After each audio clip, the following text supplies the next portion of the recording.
Para sahabat yang terkasih dalam Kristus Yesus, marilah kita berdoa. Dalam nama Bapa dan Putra dan Roh Kudus. Amin. Maria diberi kabar oleh malaikat Tuhan bahwa ia akan mengandung dari Roh Kudus. Salam Maria, penuh rahmat, Tuhan sertamu. Terpujilah engkau di antara wanita dan terpujilah buah tubuhmu Yesus. Santa Maria, Bunda Allah, doakanlah kami yang berdosa ini sekarang dan waktu kami mati. Amin. Aku ini hamba Tuhan, terjadilah padaku menurut perkataanmu. Salam Maria, penuh rahmat, Tuhan sertamu. Terpujilah engkau di antara wanita dan terpujilah buah tubuhmu Yesus.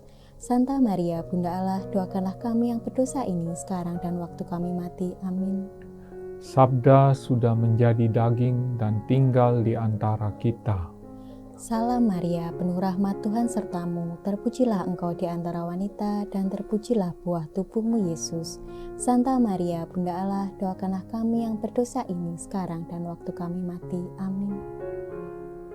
Doakanlah kami, ya Santa Bunda Allah, supaya kami dapat menikmati janji Kristus.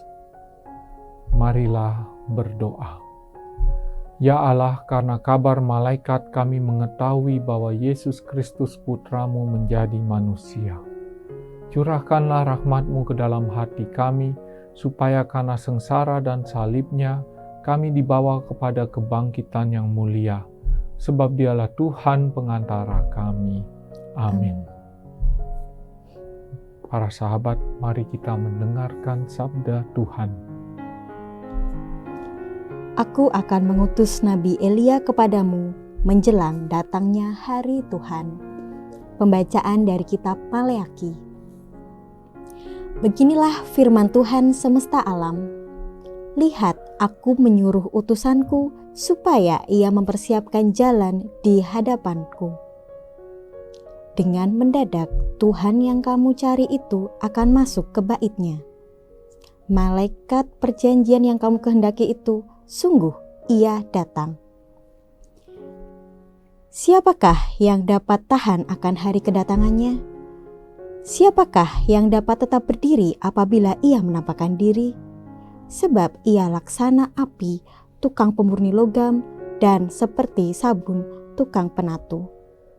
Ia akan duduk seperti orang yang memurnikan perak, dan ia akan menahirkan orang Lewi, menyucikan mereka seperti emas dan seperti perak, supaya mereka menjadi orang-orang yang mempersembahkan kurban yang benar kepada Tuhan. Maka persembahan Yehuda dan Yerusalem akan berkenan di hati Tuhan seperti pada hari-hari dahulu kala, dan seperti di tahun yang sudah-sudah. Sesungguhnya, aku akan mengutus Nabi Elia kepadamu menjelang datangnya hari Tuhan yang besar dan dahsyat itu. Maka ia akan membuat hati para bapa berbalik kepada anak-anaknya dan hati anak-anak kepada bapanya, supaya jangan aku datang memukul bumi sehingga musnah. Demikianlah sabda Tuhan. Syukur kepada Allah. Mazmur tanggapan dengan refren, bangkitlah dan angkatlah mukamu, sebab penyelamatanmu sudah dekat. Bangkitlah dan angkatlah mukamu, sebab penyelamatanmu sudah dekat. Beritahukanlah jalan-jalanmu kepadaku, ya Tuhan. Tunjukkanlah lorong-lorongmu kepadaku. Bawalah aku berjalan dalam kebenaranmu, dan ajarlah aku, sebab Engkaulah Allah yang menyelamatkan daku. Bangkitlah dan angkatlah mukamu, sebab penyelamatanmu sudah dekat. Tuhan itu baik dan benar, sebab itu ia menunjukkan jalan kepada orang yang sesat. Ia membimbing orang-orang yang rendah hati menurut hukum dan mengajarkan jalannya kepada orang-orang yang bersahaja. Bangkitlah dan angkatlah mukamu, sebab penyelamatanmu sudah dekat. Tuhan bersamamu Dan bersama rohmu. Inilah Injil suci menurut Lukas. Dimuliakanlah Tuhan. Genaplah bulannya bagi Elisabet untuk bersalin, dan ia melahirkan seorang anak laki-laki. Ketika para tetangga serta sanak saudaranya mendengar bahwa Tuhan telah menunjukkan rahmat-Nya yang begitu besar kepada Elisabet, bersukacitalah mereka bersama-sama dengan dia. Maka datanglah mereka yang pada hari yang ke-8 untuk menyunatkan anak itu, dan mereka hendak menamai dia Sakaria, menurut nama bapaknya.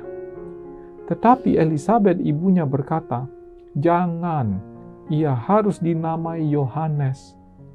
Kata mereka kepadanya, "Tidak ada di antara sanak saudaramu yang bernama demikian." Lalu mereka memberi isyarat kepada bapaknya untuk bertanya nama apa yang hendak diberikannya kepada anak itu. Sakaria meminta batu tulis, lalu menuliskan kata-kata ini. Namanya adalah Yohanes. Dan mereka pun heran semuanya. Seketika itu yang terbukalah mulut Sakaria dan terlepaslah ikatan lidahnya. Lalu ia berkata-kata dan memuji Allah. Maka ketakutanlah semua orang yang tinggal di hadapannya, dan segala peristiwa itu menjadi buah tutur di seluruh pegunungan Yudea. Semua orang yang mendengarnya merenungkannya dan berkata, "Menjadi apakah anak ini nanti, sebab tangan Tuhan menyertai dia." Demikianlah sabda Tuhan. Terpujilah Kristus. Para sahabat, kata Yohanes itu berarti Tuhan adalah baik, pemurah, atau Tuhan yang memberi rahmat.